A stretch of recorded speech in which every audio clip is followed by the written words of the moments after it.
Hello friends, എല്ലാവർക്കും tense tech ബ്ലോഗിലേക്ക് ഒരിക്കൽ കൂടി സ്വാഗതം. അപ്പോൾ നമ്മൾ ചോദ്യങ്ങളിലൂടെ പഠിക്കാമെന്നുള്ള പാർട്ടിൻ്റെ സെക്കൻഡ് പാർട്ടാണ് ഇന്ന് ചെയ്യുന്നത്. ഓക്കെ, നമുക്ക് ക്വസ്റ്റ്യനിലോട്ട് കിടക്കാം. നമ്മൾ 12 ക്വസ്റ്റ്യൻസ് കവർ ചെയ്തിരുന്നു. ഇന്ന് 13ാമത്തെ ക്വസ്റ്റ്യൻ. ഓക്കെ, ക്വസ്റ്റ്യൻ എന്താണ്? Which of the following statements are correct? വിച്ച് of the following statements are കറക്റ്റ് എന്നാണ് ക്വസ്റ്റ്യൻ. ഒന്നാമത്തെ statement, Chilka lake is the largest Ramsar site in India. Second statement, Renuka wetland in Himachal Pradesh is the smallest wetland in India. Third statement, India signed the Ramsar Convention on 1st February 1982. Okay. Fourth statement, on 2nd February 1971, the International Treaty for the Conservation and Sustainable Use of Wetland was signed at a city of Iran called Ramsar, hence the name Ramsar site. Okay, ഇതിൽ ഏതൊക്കെയാണ് correct ഏതൊക്കെയാണ് wrong എന്ന് നമ്മൾ choose ചെയ്യണം. Okay, അപ്പം നമുക്ക് ആദ്യം Ramsar സൈറ്റിനെ കുറിച്ച് പറയാം. റംസാർ സൈറ്റ് എന്നുള്ളത് റംസാർ കൺവെൻഷൻ, അതായത് these A convention on wetlands. എന്തിനു വേണ്ടിയിട്ട്? വെറ്റ്ലാൻഡ്സിൻ്റെ സംരക്ഷണത്തിന് വേണ്ടിയിട്ടും സസ്റ്റൈനബിൾ ആയിട്ടുള്ള യൂസിന് വേണ്ടിയിട്ടുമൊക്കെ ഒരു ഇൻ്റർനാഷണൽ ഇമ്പോർട്ടൻസ് കൊടുത്തുകൊണ്ട്, വെറ്റ്ലാൻഡ്സിന് ഒരു ഇൻ്റർനാഷണൽ ഇമ്പോർട്ടൻസ് കൊടുത്തുകൊണ്ട് ഇറാനിലെ റംസാർ എന്ന സ്ഥലത്ത് വെച്ച് നടന്ന ഒരു കൺവെൻഷൻ്റെ ഭാഗമായി ഒപ്പിട്ടൊരു ട്രീറ്റിയാണ് റംസാർ സൈറ്റുകളെ കുറിച്ച് തിരഞ്ഞെടുക്കാനും അവയ്ക്ക് വേണ്ട സംരക്ഷണങ്ങൾ നൽകുവാനും കാരണമായത്. ഈ റംസാർ കൺവെൻഷൻ നടന്നത് 1971 1971 ഫെബ്രുവരി 2 അതുകൊണ്ടാണ് നമ്മൾ ഫെബ്രുവരി 2 വെറ്റ്ലാൻഡ്സ് ഡേ ആയിട്ട് ആചരിക്കുന്നത്. ഫെബ്രുവരി 2 ആണ് എന്ത് ഡേ? Wetlands day. എന്തുകൊണ്ടാണ് വെറ്റ്ലാൻഡ്സ് ഡേ ആയിട്ട് ഫെബ്രുവരി ആചരിക്കുന്നതെന്ന് വെച്ചാൽ 1971 ഫെബ്രുവരി 2 റംസാർ കൺവെൻഷൻ നടന്നത്. അതായത് ഇറാനിലെ റംസാർ എന്നുള്ള സ്ഥലത്ത് വെച്ചിട്ടായിരുന്നു വെറ്റ്ലാൻഡ്സിൻ്റെ സംരക്ഷണത്തിന് വേണ്ടിയിട്ടുള്ള ആ ഒരു കൺവെൻഷൻ നടന്നത്. അതുകൊണ്ടാണ് അതിന് റംസാർ കൺവെൻഷൻ എന്നും അങ്ങനെ സംരക്ഷിക്കപ്പെടുന്ന വെറ്റ്ലാൻഡ് സൈറ്റുകളെ റംസാർ സൈറ്റ് എന്നും പറയുന്നത്. ഓക്കെ, 1971 ഈ ഒരു സൈറ്റ് റംസാർ സൈറ്റുകളിൽ ഉള്ള ട്രീറ്റി ഒപ്പിട്ടുവെങ്കിലും 1975 മുതലാണ് ഇത് പ്രാബല്യത്തിൽ വന്നത്. 1975 മുതലാണ് പ്രാബല്യത്തിൽ വന്നത്. ഇത് തീരുമാനിക്കുന്നത് ആരാണ്? റംസാർ സൈറ്റ് ആണ് എന്ന് തീരുമാനിക്കുന്നത് ആരാണ്? യുനെസ്കോ ആണ്. യുനെസ്കോ ആണ് റംസാർ സൈറ്റുകളെ കുറിച്ച് അതിൻ്റെ എല്ലാ മാനദണ്ഡങ്ങളും അനുസരിച്ച് ഈ വെറ്റ്ലാൻഡ് റംസാർ സൈറ്റ് ആണ്, സംരക്ഷിക്കപ്പെടേണ്ടതാണ് എന്ന് തീരുമാനിക്കുന്നത് യുനെസ്കോ ആണ്. ഓക്കെ, അതും കിട്ടിയല്ലോ. പിന്നെ പറയാനുള്ളത്, വേൾഡിലെ ഏറ്റവും കൂടുതൽ റംസാർ സൈറ്റുകൾ ഉള്ളത് യു കെയിലാണ്. ഏകദേശം 175 റംസാർ സൈറ്റുകളുണ്ട്. വേൾഡിലെ ഏറ്റവും കൂടുതൽ യു കെയിലാണ്, 175 റംസാർ സൈറ്റുകളുണ്ട്. അത് കഴിഞ്ഞ് സെക്കൻഡ് ആയിട്ടുള്ളത് മെക്സിക്കോ ആണ്. അവിടെ 142 റംസാർ സൈറ്റുകളുണ്ട്.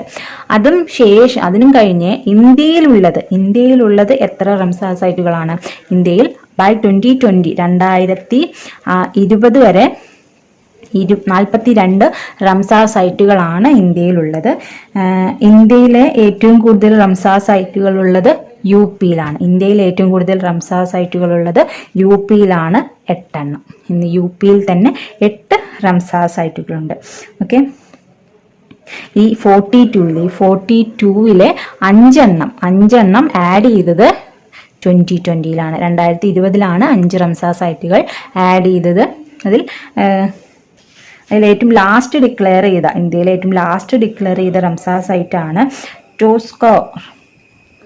സോക്കാർ എന്നുള്ളത്. ഇതെവിടെയാണ്? ലഡാക്കിലുള്ള ഒരു വെറ്റ്ലാൻഡ് കോംപ്ലക്സ് ആണ് സ്കോക്കാർ എന്നുള്ളത്. ഇതാണ് ലാസ്റ്റായിട്ട് 2020 അവസാനമായിട്ട് ഡിക്ലെയർ ചെയ്തിട്ടുള്ള വെറ്റ്ലാൻഡ്. Okay, Ramsar site. ലോകത്തിലെ ഏറ്റവും വലിയ വെറ്റ്ലാൻഡ് ശേഖരവും അല്ലെങ്കിൽ റംസാർ സൈറ്റും ഏതാണ്? പാന്തനാലാണ്. അത് സൗത്ത് അമേരിക്കയിലാണ്. ഓക്കെ, ഇനി അത്രയും പറഞ്ഞു കഴിയുമ്പോൾ ഇന്ത്യയിലെ ഫസ്റ്റ് ലേക്കിനെ കുറിച്ച് നോക്കുകയാണെങ്കിൽ, ഇന്ത്യയിലെ ഫസ്റ്റ് ലേക്ക്, ഇന്ത്യ ട്രീറ്റി ഒപ്പിട്ടത് 1982-ലാണ്. 1982 ഫെബ്രുവരി 1 ഇന്ത്യ ട്രീറ്റി ഒപ്പിട്ടത്.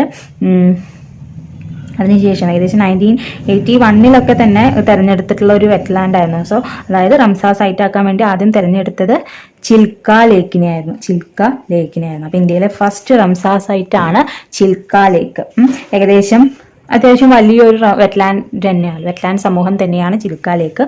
പക്ഷെ ഇന്ത്യയിലെ ഏറ്റവും വലിയ റംസാർ സൈറ്റ് എന്ന് പറയുന്നത് സുന്ദർബൻസ് വെറ്റ്ലാൻഡ് ആണ് ഇന്ത്യയിലെ ഏറ്റവും വലിയ റംസാർ സൈറ്റ് എന്ന് പറയുന്നത്. ഇന്ത്യൻ മാൻഗ്രൂവ് ഫോറസ്റ്റുകളുടെ ഏകദേശം ഒരു 60%, മാൻഗ്രൂവ് സ്പീഷീസുകളുടെ ഒരു 90% അടങ്ങിയിരിക്കുന്നത് സുന്ദർബൻ ഡെൽറ്റയിൽ തന്നെ. അതായത് ഇന്ത്യയിലെ ടോട്ടൽ മാൻഗ്രൂവ്സിന്റെ ഏകദേശം 60% ഉള്ളത് സുന്ദർബൻ വെറ്റ്ലാൻഡ് സമൂഹത്തിൽ തന്നെയാണ്. പ്ലസ് ആ മാൻഗ്രൂവ് സ്പീഷീസിന്റെ ഓൾമോസ്റ്റ് 90% എവിടെ തന്നെയാണുള്ളത്? സുന്ദർബൻ വെറ്റ്ലാൻഡിനാണുള്ളത്.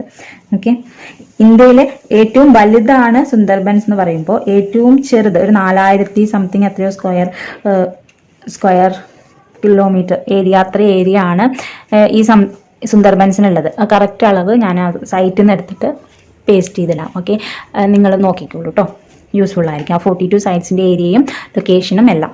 ദെൻ ഏറ്റവും സ്മോളസ്റ്റ്, ലാർജസ്റ്റ് എന്ന് പറയുന്നത് സുന്ദർബൻ ആണെങ്കിൽ സ്മോളസ്റ്റ് ഇതുള്ളത് രേണുകയാണ്. രേണുക ഇൻ ഹിമാചൽ പ്രദേശാണ്. ഏകദേശം 0.2 സ്ക്വയർ കിലോമീറ്റർ ആണ് രേണുക എന്ന വെറ്റ്ലാൻഡിന്റെ ഏരിയ എന്ന് പറയുന്നത്. സോ ഏറ്റവും സ്മോളസ്റ്റ് ആയിട്ട് ഇന്ത്യയിലുള്ള വെറ്റ്ലാൻഡ് എന്ന് പറയുന്നത് രേണുകയാണ്, ഹിമാചൽ പ്രദേശിലാണ്.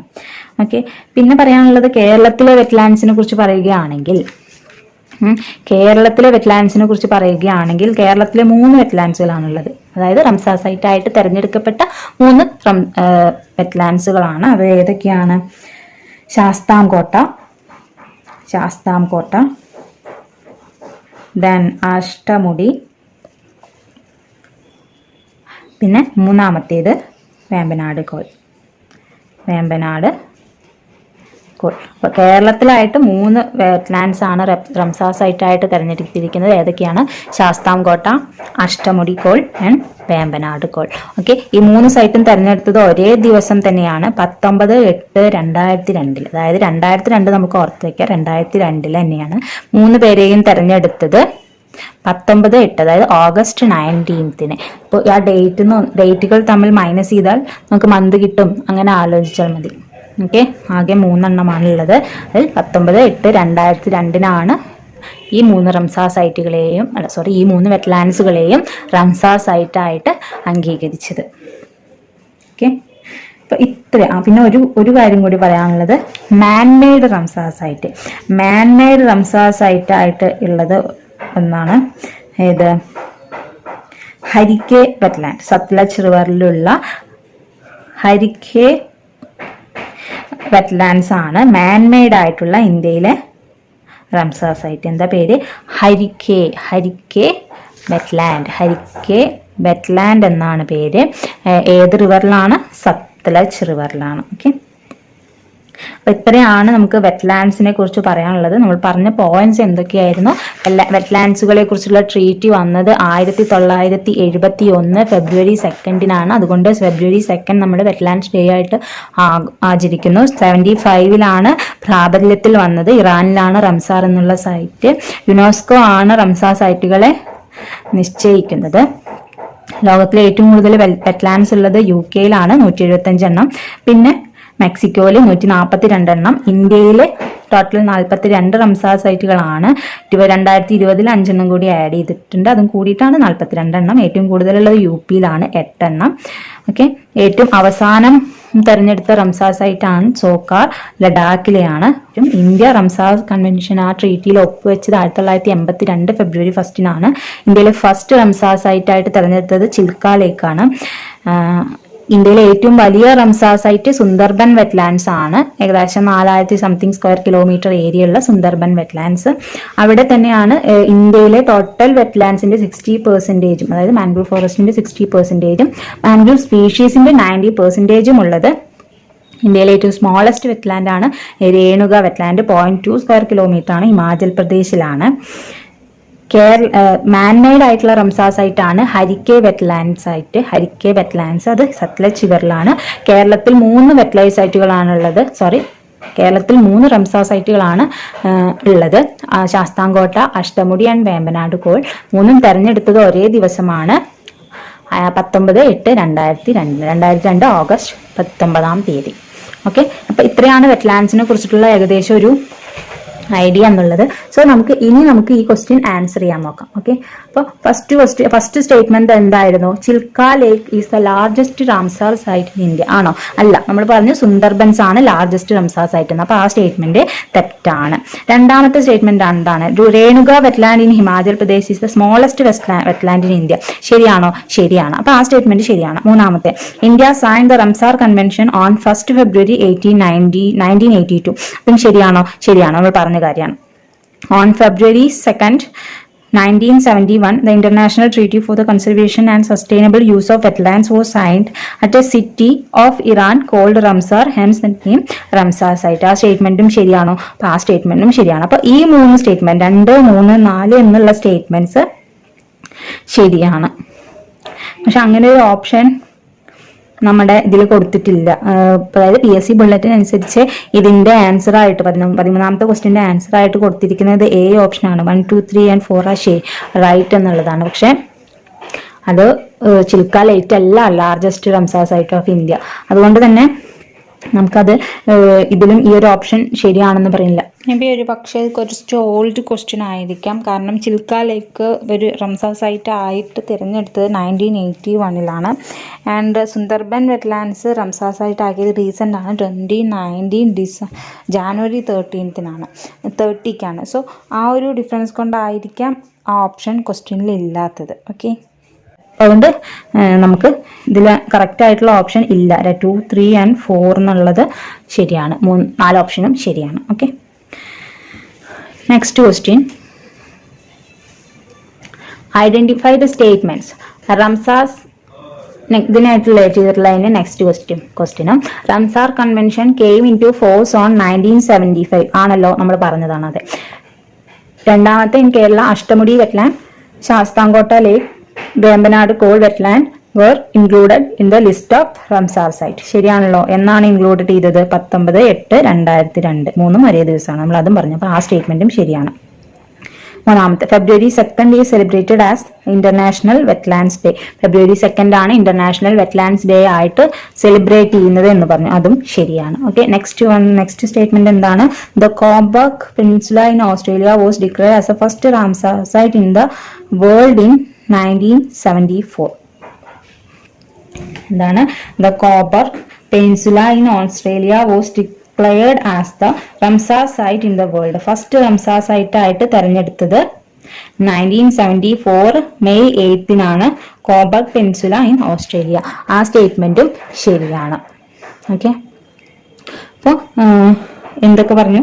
നമുക്ക് എന്തായി കിട്ടി? നമുക്ക് ആൻസർ കിട്ടുന്നത് 1, 2, 3 and 4 4 സ്റ്റേറ്റ്മെന്റും ശരിയാണ് എന്നുള്ളതാണ് ഓപ്ഷൻ വന്നിരിക്കുന്നത്. Okay, option D 1, 2, 3 and 4 are right. Okay, next question, which of the following is not true regarding Article 32 of the Indian Constitution? Which of the following is not true regarding Article 32 of the Indian Constitution എന്നാണ് question. അപ്പോൾ statements നോക്കാം എന്തൊക്കെയാണ്. It includes the fundamental rights. Then നമുക്ക് എന്താ കണ്ടുപിടിക്കുന്നത്? Which of the following is not true regarding the article 32 എന്നാണ്. Article 32മായി regarding അല്ലാത്തത്, ബന്ധമില്ലാത്തത് ഏതാണ് എന്നാണ് നമുക്ക് കണ്ടുപിടിക്കേണ്ടത്. ഓക്കെ, അപ്പോൾ ഫസ്റ്റ് സ്റ്റേറ്റ്മെന്റ് എന്താണ്? It includes the fundamental rights. Article 32 എന്ന് പറയുന്നത് ഫണ്ടമെന്റൽ റൈറ്റ്സിൽ ഇൻക്ലൂഡ് ചെയ്തിട്ടുള്ള ഒരു ഭാഗമാണെന്നാണ് പറയുന്നത്. ഫണ്ടമെന്റൽ റൈറ്റ്സ് ഏത് മുതൽ ഏത് വരെയാണ്? ആർട്ടിക്കിൾ 12 to 35 ആണ് ഫണ്ടമെന്റൽ റൈറ്റ്സ് പറയുന്നത് അല്ലേ. അപ്പോൾ 12 to 35ന്റെ ഉള്ളിലാണ് article 32. So article 32 is an fundamental rights. അത് കറക്റ്റ് ആണ് അല്ലേ. രണ്ടാമത്തെ statement, the right under article 32 cannot be refused by the Supreme Court.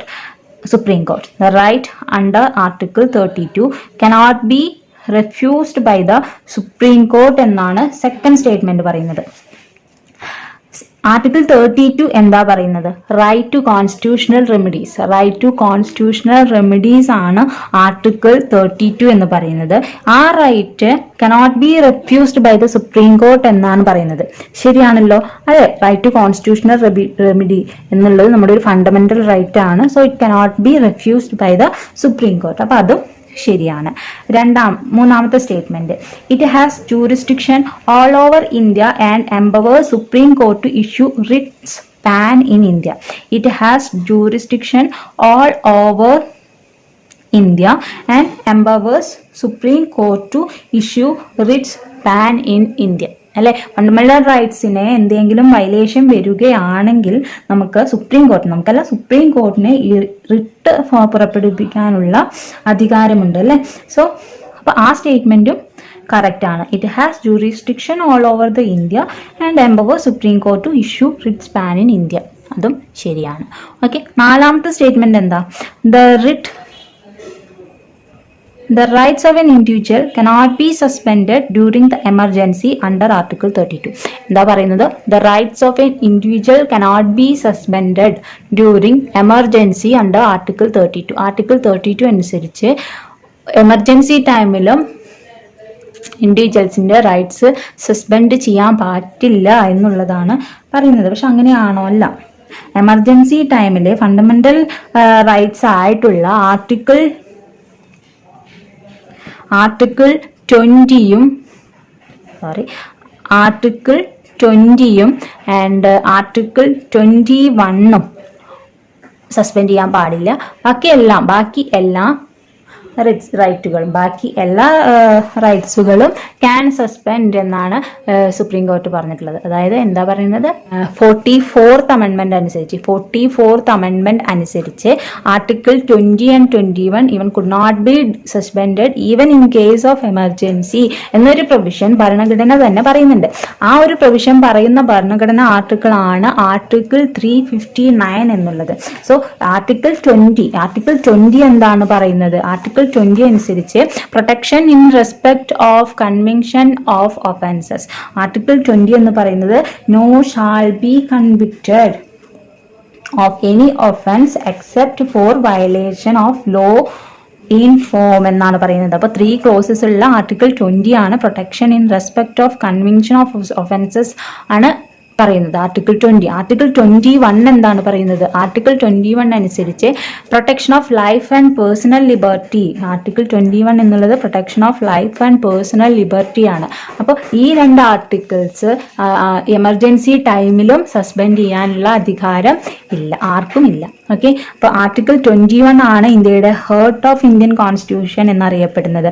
Because it prohibits the deprivation of rights.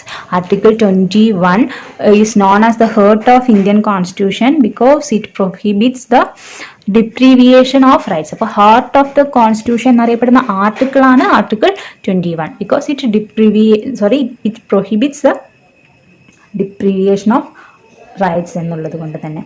So അപ്പോൾ ആർട്ടിക്കിൾ നമ്മുടെ 4ാമത്തെ സ്റ്റേറ്റ്മെന്റ് പറഞ്ഞത് എന്താണ്? ആർട്ടിക്കിൾ 32 അനുസരിച്ച് the rights of an individual cannot be suspended during the emergency of under Article 32 എന്നാ പറഞ്ഞത്. അല്ലല്ലോ, article 20യും 21 ഒഴികെ ബാക്കി എല്ലാ ഫണ്ടമെന്റൽ റൈറ്റ്സും എമർജൻസി ടൈമിൽ സസ്പെൻഡ് ചെയ്യാൻ പറ്റുന്നതാണ്. അപ്പോൾ ആ സ്റ്റേറ്റ്മെന്റ് ശരിയല്ല. സോ നമ്മുടെ ആൻസർ ഇതിൽ തെറ്റായിട്ടുള്ള സ്റ്റേറ്റ്മെന്റ് ഓപ്ഷൻ ഡി ആണ്. കിട്ടിയല്ലോ. നെക്സ്റ്റ് ക്വസ്റ്റ്യൻ എന്താണ്? Which of the following statement is incorrect regarding Article 226 of the Indian Constitution?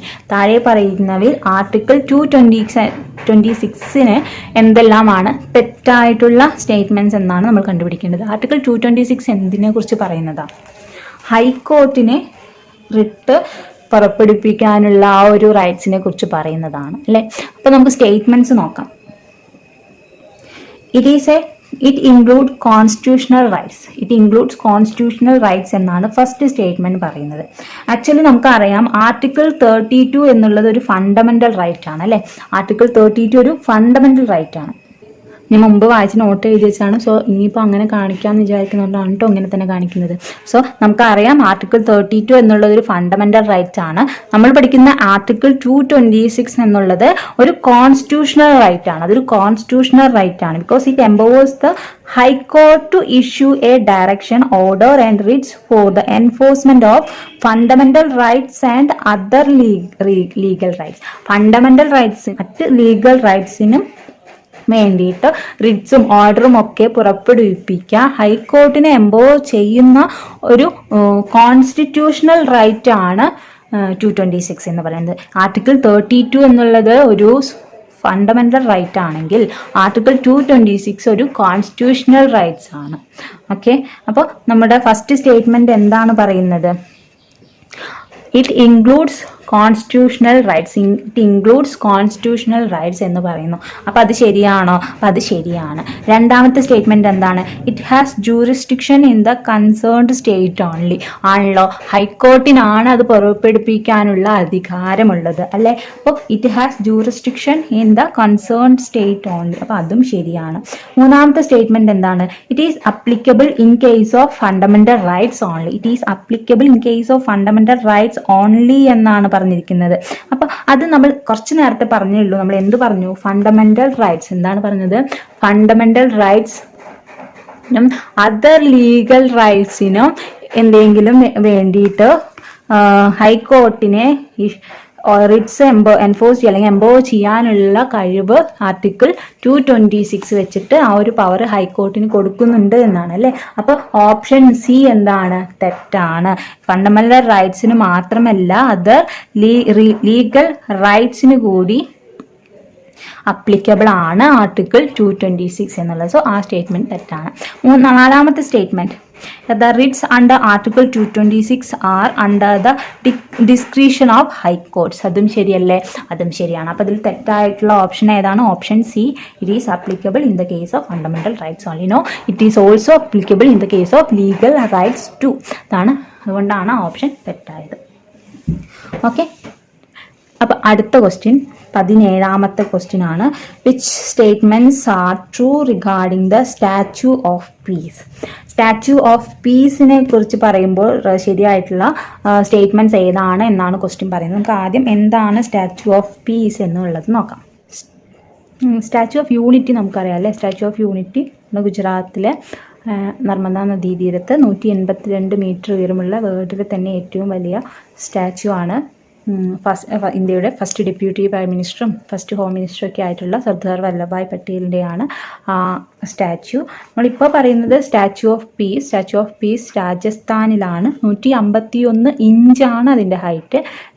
രാജസ്ഥാനിലെ പാലി എന്ന സ്ഥലത്ത്, രാജസ്ഥാനിലെ പാലിയിലാണ്. പാലിയിൽ കൃത്യമായിട്ട് പറയുകയാണെങ്കിൽ വിജയ് വല്ലഭ് സാധനാ കേന്ദ്രയിലാണ്. പ്രശസ്തമായ ജെയിൻ മോങ്ക ആയിട്ടുള്ള ആചാര്യ ശ്രീ വിജയ് വല്ലഭ് സുരീശ്വർജി മഹാരാജിൻ്റെ അദ്ദേഹത്തിൻ്റെ 151 ബർത്ത് ആനിവേഴ്സറിയോടനുബന്ധിച്ച് അദ്ദേഹത്തിൻ്റെ 151 ഇഞ്ച് ഉയരമുള്ള പ്രതിമ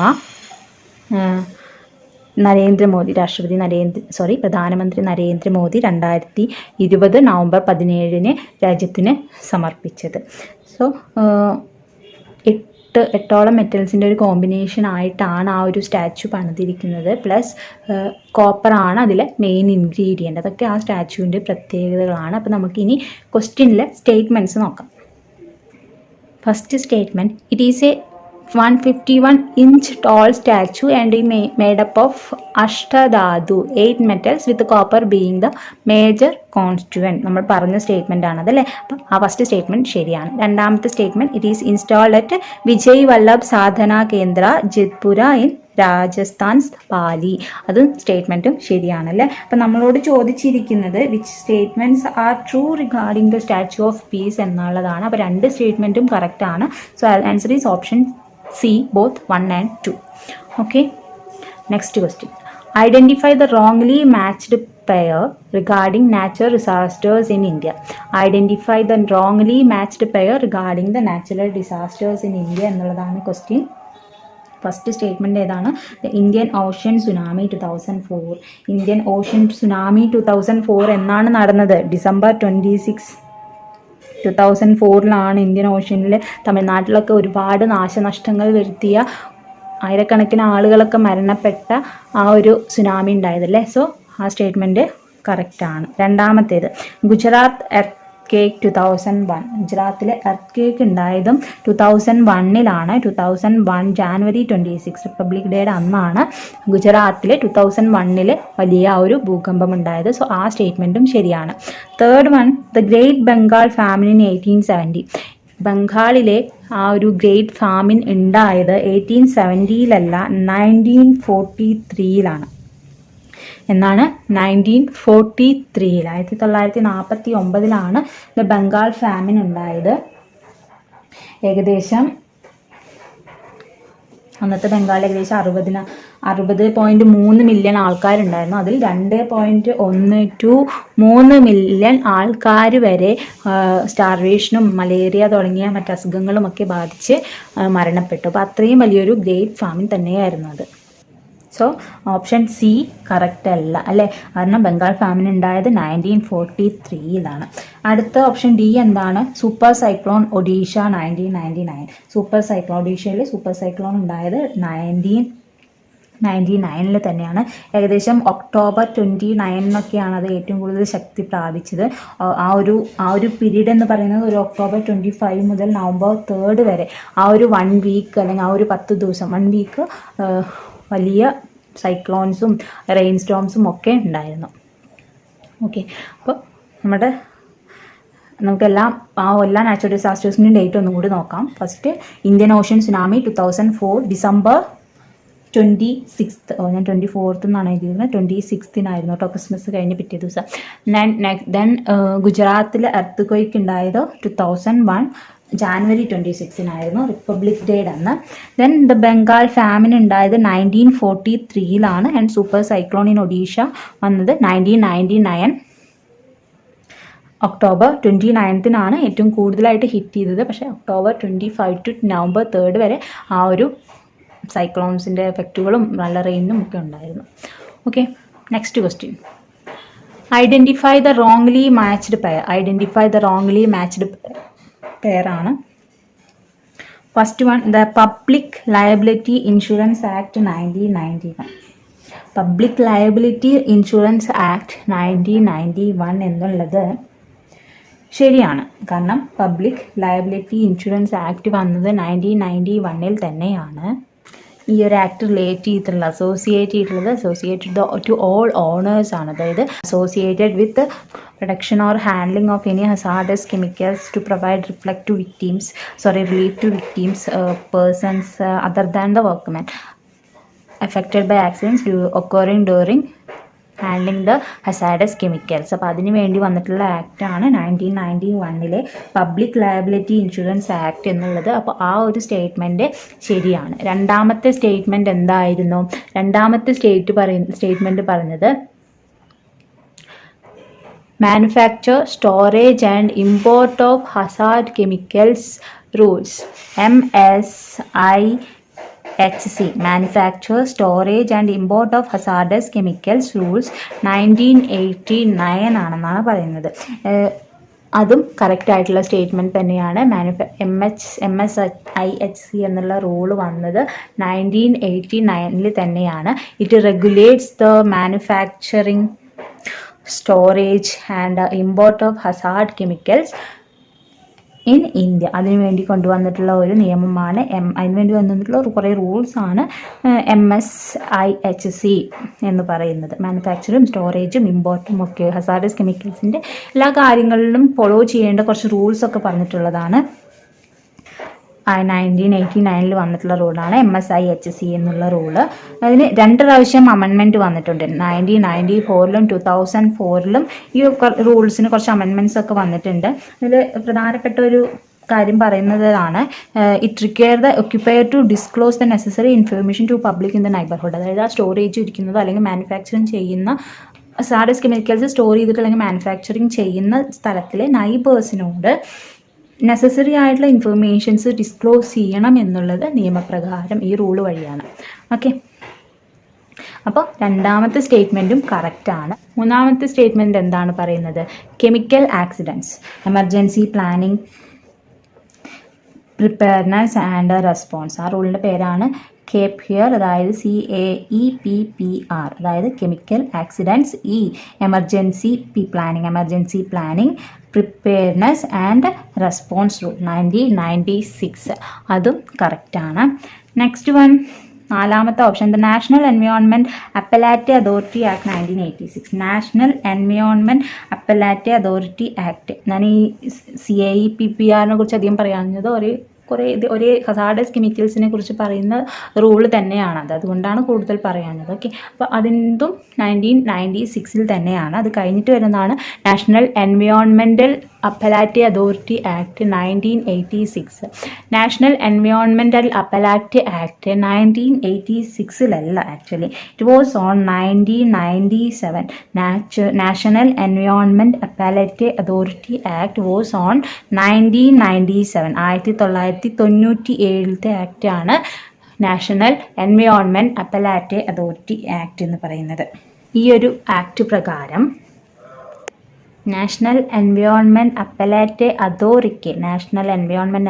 അതോറിറ്റിക്ക് can hear appeals regarding the restriction of areas in which any industries operations or process class of industries operations shall not be carried out or shall be carried out subject to certain safeguards under the Environmental Protection Act of 1986. 1986 വന്നിട്ടുള്ള environment protection ആക്ടിനെ അനുസരിച്ച് okay, എന്തെല്ലാം industries ഏതെല്ലാം പ്രദേശങ്ങളിൽ ചെയ്യണം, അതിനു വേണ്ടി അങ്ങനെയുള്ള കാര്യങ്ങളൊക്കെ മനസ്സിലാക്കുകയും അല്ലെങ്കിൽ യൂസ്ഫുൾ അല്ലാത്ത, അതായത് പ്രോപ്പർ ആയിട്ടുള്ള രീതിയിലല്ല ഒരു ഇൻഡസ്ട്രി, എൻവയോൺമെൻറ്റിന് പറ്റിയ രീതിയിലല്ല ഇൻഡസ്ട്രി അവിടെ തുടങ്ങിയിട്ടുള്ളത് എങ്കിൽ അതിനെതിരെ അപ്പീൽ പോകാനും എല്ലാം അവകാശമുള്ള ഒരു അപ്പലേറ്റ് അതോറിറ്റിയാണ് national environment appellate authority act 1997. അതായത് നമുക്ക് ഓപ്ഷനിൽ തന്നിട്ടുള്ളത് എന്താണ്? National environment appellate authority act 1986 എന്നാണ് അല്ലേ. നാഷണൽ എൻവയോൺമെൻറ്റ് ആക്ട് വന്നിട്ടുള്ളത് നാഷണൽ എൻവയോൺമെൻറ്റ് പ്രൊട്ടക്ഷൻ ആക്ട് വന്നിട്ടുള്ളത് 1986 ആ ആക്ട് അനുസരിച്ച് മാത്രമേ ഇൻഡസ്ട്രീസ് ഫോം ചെയ്യാനും പാടുള്ളൂ. അല്ലെങ്കിൽ അങ്ങനെയാണോ ഇൻഡസ്ട്രീസ് ഫോം ചെയ്തിട്ടുള്ളത് അതിനെ ചെക്ക് ചെയ്യാനും അതിനെതിരെ അപ്പീൽ പോകാനും ഒക്കെ ഉള്ള അധികാരമുള്ള ഒരു അതോറിറ്റി ഫോം ചെയ്ത് 1997 ആണ്. ആ അതോറിറ്റിയുടെ പേരാണ് നാഷണൽ എൻവയോൺമെൻറ്റ് അപ്പലേറ്റ് അതോറിറ്റി എന്നുള്ളത്. ഓക്കെ, ആ ആക്ട് അപ്പോൾ ഏത് വർഷമാണ്? 1997. 1986 എൻവയോൺമെൻറ്റ് പ്രൊട്ടക്ഷൻ ആക്ടിനെ റിലേറ്റ് ചെയ്തിട്ടുള്ള ഒരു ആക്റ്റാണ് ഈ അപ്പലേറ്റ് അതോറിറ്റി ആക്ട് എന്നുള്ളതാണ് രണ്ട് തമ്മിലുള്ള ബന്ധം. ഓക്കെ, അപ്പോൾ നമുക്ക് എല്ലാ ആക്ടും ഒന്നും കൂടി നോക്കാം. The public liability insurance act എന്ന് പറയുന്നത് ഓണേഴ്സിന്, ഹസാർഡസ് കെമിക്കൽസിനുമായിട്ട് റിലേറ്റ് ചെയ്ത ഇൻഡസ്ട്രീസിൻ്റെ ഓണേഴ്സിനും അവിടുത്തെ എന്തെങ്കിലും ആക്സിഡൻറ്റ് ഉണ്ടായാൽ ആ വിക്ടിംസിന് റിലീഫ് നൽകുന്നതിനുള്ള കാര്യങ്ങൾ പറയുന്ന ആക്റ്റാണ് 1991 പബ്ലിക് ലയബിലിറ്റി ഇൻഷുറൻസ് ആക്ട്. അതിനുശേഷം manufacture, storage, import of hazardous chemicals rules 1989 വന്നിട്ടുണ്ട്. ഈ റൂൾ അനുസരിച്ചാണ് അത്തരം ഇൻഡസ്ട്രീസ് പ്രവർത്തിക്കുന്ന ഏരിയയുടെ നൈബറിലെ നൈബേഴ്സിനെ നെസസറി ആയിട്ടുള്ള ഇൻഫർമേഷൻ അറിയാനുള്ള റൈറ്റ്സ് ഉണ്ട് എന്നുള്ളത് പറയുന്നത്. 1989 ഈ റൂളിന് 1994 2004 അമെൻമെൻറ്റ്സ് വന്നിട്ടുണ്ട്. Then next one, chemical accidents emergency planning, preparedness and response rule 1996. അതിനും ആ ഒരു റൂളും വന്നത് 1996 തന്നെയാണ്, അതും റൈറ്റ് ആണ്. Then fourth one, national environment appellate authority act വന്നത് 1986 പറഞ്ഞത്. അല്ല, 1986 നാഷണൽ എൻവയോൺമെൻറ്റ് പ്രൊട്ടക്ഷൻ ആക്ടിനെ ഡിപ്പെൻഡ് ചെയ്തിട്ട് വന്ന ഒരു 1997 വന്ന ആക്ടാണ് national environment appellate authority act. കിട്ടിയല്ലോ? Okay, next question. Asia's first solar-powered textile mill will be set up in which Indian state എന്നുള്ളതാണ് ക്വസ്റ്റ്യൻ. ഏഷ്യയിലെ ആദ്യത്തെ first solar powered textile mill എവിടെയാണ് വരാൻ പോകുന്നത് അല്ലെങ്കിൽ വന്നിട്ടുള്ളത് എന്നാണ് ക്വസ്റ്റ്യൻ. എവിടെയാണ് വന്നിട്ടുള്ളത്? മഹാരാഷ്ട്രയിലാണ്. എവിടെയാണ്? മഹാരാഷ്ട്രയിലാണ്. നമ്മൾ ആദ്യം ആലോചിക്കുക, ടെക്സ്റ്റൈൽ മിൽസ് ആണ് അല്ലേ. അപ്പോൾ ടെക്സ്റ്റൈൽ മിൽസ് കോട്ടൺ ഒക്കെ കൂടുതൽ കിട്ടുന്ന രണ്ട് പ്രദേശങ്ങൾ മഹാരാഷ്ട്രയും ഗുജറാത്തുമാണ്. നമുക്ക് ആ ഓപ്ഷനേ തന്നിട്ടില്ല. ഏഷ്യയിൽ തന്നെ largest first solar powered textile mill എന്നൊക്കെ പറയുമ്പോൾ എന്തായാലും അതിന് വേണ്ടിയിട്ടുള്ള റോ മെറ്റീരിയൽ കോട്ടൺ സുലഭമായിട്ടുള്ള ഒരു പ്രദേശമായിരിക്കണം. അതെന്തായാലും ഗുജറാത്തിലും മഹാരാഷ്ട്രയിലാണ്. മുംബൈനെയാണ് നമ്മൾ കോട്ടണോപോളിസ് എന്നൊക്കെ പറയുന്നത് അല്ലേ. അപ്പോൾ ആ ഓപ്ഷനിൽ ഒരേ ഒരു ഓപ്ഷനേ ഉള്ളൂ, മഹാരാഷ്ട്ര എന്നുള്ളത്. അപ്പം നമ്മുടെ ആൻസർ എന്താണ്? മഹാരാഷ്ട്ര തന്നെയാണ്. മഹാരാഷ്ട്രയിലെ പർബാനി ഡിസ്ട്രിക്റ്റിൽ, എവിടെയാണ്? പർബാനി ഡിസ്ട്രിക്റ്റ്, മഹാരാഷ്ട്രയിലെ പർബാനി ഡിസ്ട്രിക്റ്റിലാണ്. വുമൻസിൻ്റെ നേതൃത്വത്തിലാണ് ഈ ഒരു മില്ല് പ്രവർത്തിക്കാൻ പോകുന്നത്. മഹാരാഷ്ട്രയിലെ കുറേ സ്ത്രീകൾക്ക് ജോലി കിട്ടാവുന്ന ഒരു പ്രൊജക്റ്റ് കൂടിയാണ്. ആ പ്രൊജക്റ്റിൻ്റെ പേര് Jai Bhavani women's cooperative textile mill എന്നാണ്. Jai Bhavani women's cooperative textile mill എന്നാണ്. കോട്ടൺ ആണ് പ്രധാനമായിട്ടും യൂസ് ചെയ്യുന്ന അവിടുത്തെ റോ മെറ്റീരിയൽ എന്നുള്ളത്. അതിൻ്റെ ഇപ്പോഴത്തെ ചെയർമാൻ ഡോക്ടർ സാംപ്രിയ രാഹുൽ പാട്ടീലാണ്. ഡോക്ടർ സാംപ്രിയ രാഹുൽ പാട്ടീലാണ്. ആരാണ്? ഡോക്ടർ സാംപ്രിയ രാഹുൽ പാട്ടീലാണ് ഇപ്പോഴത്തെ ചെയർമാനായിട്ടുള്ളത്. അപ്പോൾ ഏഷ്യയിലെ first solar power textile mill മഹാരാഷ്ട്രയിലാണ് വരുന്നത്. മഹാരാഷ്ട്രയിലെ പർബാനി ഡിസ്ട്രിക്റ്റിലെ പേര് Jai Bhavani women's cooperative textile mill എന്നാണ്. കോട്ടൺ ആണ് പ്രധാനപ്പെട്ട റോ മെറ്റീരിയൽ. ഇപ്പോഴത്തെ ചെയർമാനാണ് ഡോക്ടർ സാംപ്രിയ രാഹുൽ പാട്ടീൽ. ഓക്കെ, അപ്പോൾ ഇത്രയാണ് അതിനെക്കുറിച്ച് പറയാനുള്ളത്. അപ്പോൾ നമ്മുടെ ആൻസർ എന്താണ്? മഹാരാഷ്ട്ര. ഇനി നമുക്ക് നെക്സ്റ്റ് ക്വസ്റ്റ്യൻ നോക്കാം. 21st question, 21st question. Which among the following Indian cities was selected by the World Economic Forum to pioneer in a roadmap for smart cities? എന്താണ് question? Which among the following cities was selected by the World Economic Forum to pioneer a roadmap for smart cities എന്നാണ് question. അതായത് actually world economic forum ഈ 6 കോണ്ടിനെൻസിൽ നിന്നുമായിട്ട് ഒരു 32 സിറ്റീസിനെ, 6 കോണ്ടിനെൻസിൽ 22 കൺട്രീസിൽ നിന്ന് ഒരു 32 സിറ്റീസിനെ തിരഞ്ഞെടുക്കുകയുണ്ടായി. എന്താ പറഞ്ഞത്? World economic forum 6 കോണ്ടിനെൻസിലെ 22 രാജ്യങ്ങളിൽ നിന്ന് ഏകദേശം ഒരു 32 സിറ്റീസിനെ തിരഞ്ഞെടുക്കുകയുണ്ടായി. എന്തിനു വേണ്ടിയിട്ട്? To pioneer a new road map for small cities as a part of G20 global cities അലയൻസിൻ്റെ ഭാഗമായിട്ട് ഒരു 22 കൺട്രീസിൽ നിന്ന് 32 സിറ്റീസിനെ തിരഞ്ഞെടുക്കുകയുണ്ടായി.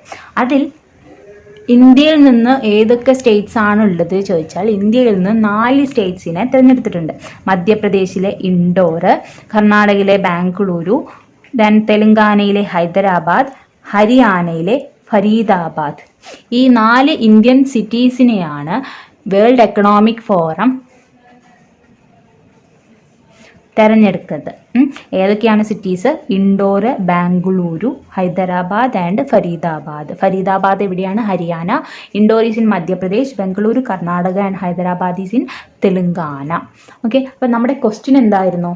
Which among the following Indian cities were selected by the World Economic Forum to pioneer a roadmap for smart cities? ആരൊക്കെയാണ് നമ്മൾ പറഞ്ഞത്? Indoor മധ്യപ്രദേശിൽ indoor നമ്മൾ പറഞ്ഞു. ഫരീദാബാദ് ഹരിയാനയിലെ ഫരീദാബാദ് നമ്മൾ പറഞ്ഞു. Bengaluru in Karnataka and Hyderabad in Telangana രണ്ടും പറഞ്ഞു. അപ്പോൾ ഓൾ ദ എബോവ്, ഇതാണല്ലോ ആൻസർ. ഓൾ ദ എബോവ് ആണ് നമ്മുടെ answer. Next question. Which country has been given the hosting rights for FIFA U17 women's world cup 2022? Which country has been given the hosting rights for FIFA U17 Women's World Cup in 2022 എന്നുള്ളതാണ് question. Answer is ഇന്ത്യയാണ്. ഇന്ത്യയാണ് തിരഞ്ഞെടുക്കപ്പെട്ടത് FIFA അണ്ടർ-17 women's world cup നടത്താൻ 2022 woman world cup നടത്താൻ choose ചെയ്തിരിക്കുന്ന രാജ്യം ഇന്ത്യയാണ്. അങ്ങനെ ഹോസ്റ്റേജിനെ കുറിച്ച് പറയുമ്പോൾ നമുക്ക് വേറൊരു കാര്യം നോക്കാം, കുറച്ച് പോയിന്റ്സ്. 2022 വേൾഡ് കപ്പ് നടക്കുന്നത് എവിടെയാണെന്ന് നമുക്കറിയാം അല്ലേ? ഖത്തറിലാണ്. 2034 എന്നാണ് 2034 വേൾഡ് കപ്പ് നടക്കുന്നത് എവിടെയാണ്? സിംബാബ്വേയിലാണ്. എവിടെയാണ്? സിംബാബ്വേയിലാണ് 2034 വേൾഡ് കപ്പ് നടക്കുന്നത്. അതേപോലെ കഴിഞ്ഞ ദിവസം പേപ്പറിലുണ്ടായിരുന്നു 2032 ഒളിമ്പിക്സിൽ 2032 ഒളിമ്പിക്സിന് വേദിയാവാൻ പോകുന്നത് ഓസ്ട്രേലിയൻ നഗരമായ ബ്രിസ്ബെയിനാണ്. ഓസ്ട്രേലിയയിലെ ബ്രിസ്ബെയിനാണ്. എവിടെയാണ്? ബ്രിസ്ബെയിനിലാണ്.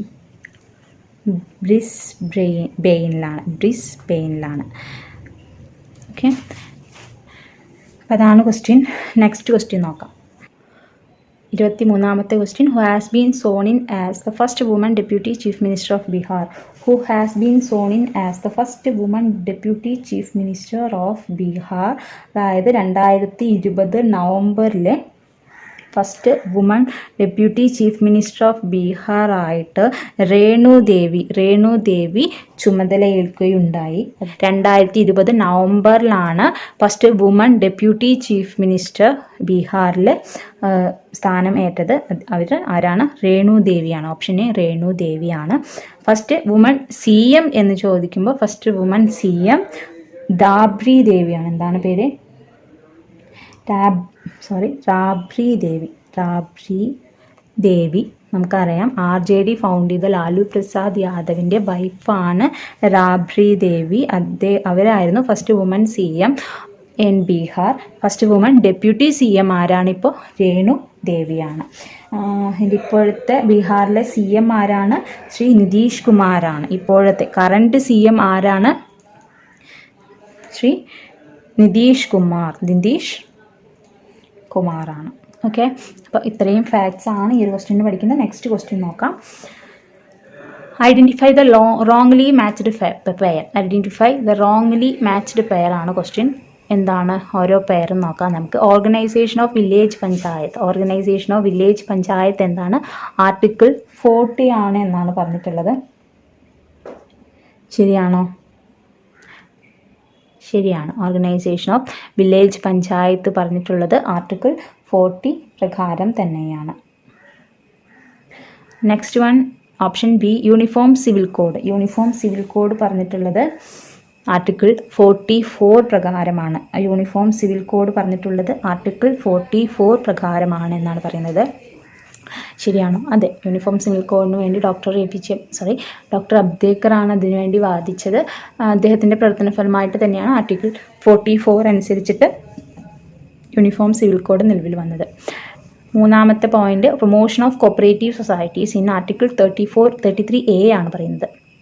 പക്ഷേ പ്രൊമോഷൻ ഓഫ് കോപ്പറേറ്റീവ് സൊസൈറ്റീസ് എന്നതിനെക്കുറിച്ച് പറയുന്നത് ആർട്ടിക്കിൾ 43B ആണ് പ്രൊമോഷൻ ഓഫ് കോപ്പറേറ്റീവ് സൊസൈറ്റീസിനെ കുറിച്ച് പറയുന്നത്.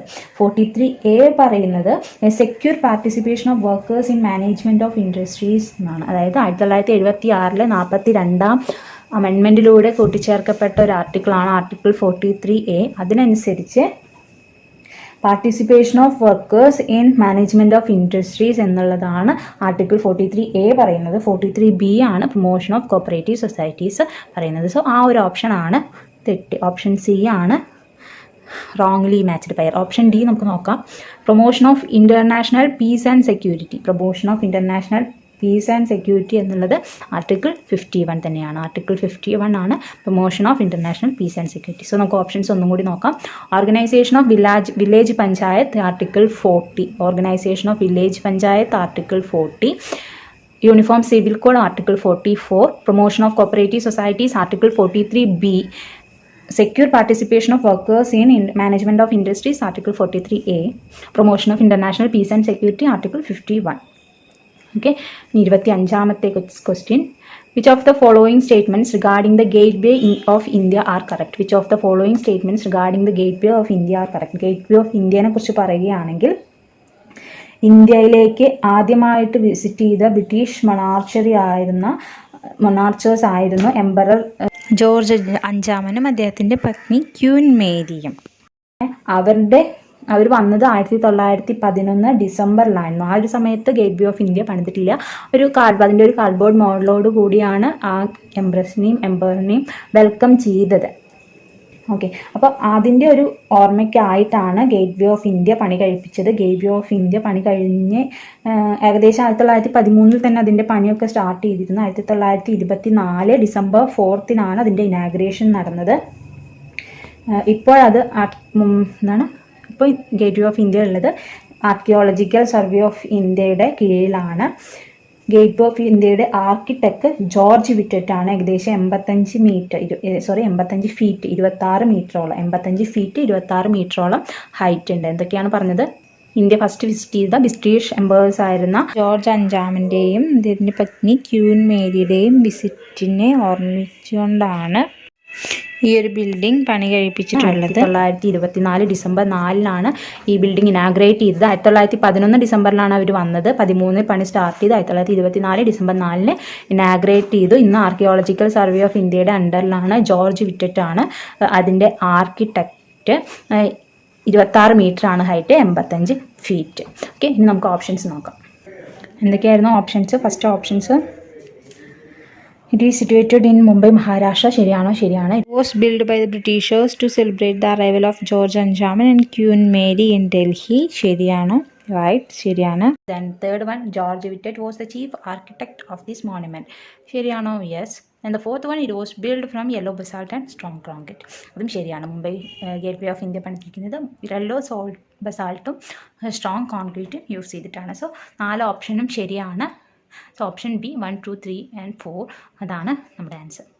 അപ്പോൾ ഇത്രയേ ഉള്ളൂ. കുറച്ച് വളരെ ലെങ്തി ആണെന്ന് തോന്നുന്നു അല്ലേ? കുറച്ച് ലെങ്തി ആയിട്ട് തന്നെ എടുത്താണ്. ഓൾമോസ്റ്റ് 12 ക്വസ്റ്റ്യൻസ്, 12ഓളം ക്വസ്റ്റ്യൻസ്, 13 ക്വസ്റ്റ്യൻസ് ഇൻക്ലൂഡ് ചെയ്തിട്ടുണ്ട്. ഇതിൻ്റെ കമ്മിങ് പാർട്ട് നമുക്ക് നെക്സ്റ്റ് വീഡിയോയിൽ ചെയ്യാം. ഓക്കെ, സോ ഹോപ്പ് എല്ലാവർക്കും യൂസ്ഫുൾ ആയി എന്ന് തന്നെ കരുതുന്നു. യൂസ്ഫുൾ ആയിരുന്നെങ്കിൽ please like, comment and subscribe. Thank U.